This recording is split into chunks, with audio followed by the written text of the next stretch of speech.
දෙන්නේ මොරගොඩ විසු ඩී.එම්. බණ්ඩාරනායක අබේසිංහ අයියා කියන්නේ පියතුමා මිය පරලෝ ගියා.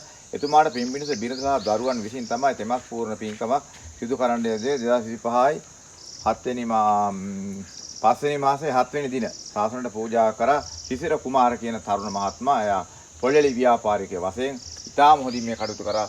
විශාල මුදලක් වැය කරලා එතුමාගේ පවුලේ අයත් එකතු පාදා කරන විශාල මුදලක් වැය කරලා තමයි මේක හැදේ. ඉතින් මේක හරිය අනවිභවනීයයි වීරත්වයෙන් පත් වෙන වීර ක්‍රියාවක් හැටියට ඔබට පහදා දෙමි.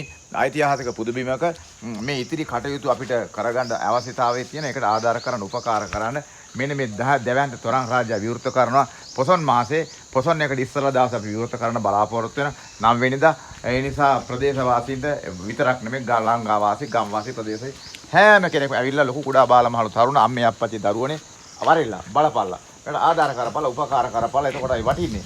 අස්කම් පියාගෙන ඉන්නේ නැතුව ඒ නිසා මේවට ඇවිල්ලා උපකාර කරපුවම වටිනවා වැඩගත් වෙන මේවා දකින්න බලනවා ජීවමාන. ඒ නිසා මේ ජීවමාන සත්‍යයෙන් ඔබට දකින්න බලන්න ඔබගේ දැසින් දෙපයින් ඇවිල්ලා දැකලා බලලා මේවට පිහිට වෙන්න. එන්න යන ආධාර කරන උපකාර කරන කාටත් පුළුවන් වෙනවා. අපි ලංකාවාසී ලෝකවාසී සියලුම ජනතාවට ලොකුඩා බාලමහලු හැම කෙනෙකුට පුළුවන් විදිය ඇවිල්ලා ආධාර උපකාර කරලා මේවා ගොඩනගන්න. එතකොට තමයි ඔබගේ ජීවිතයේ සන්තෝෂයෙන් සතුටින් මැරෙන්න පුළුවන් වෙන්නේ.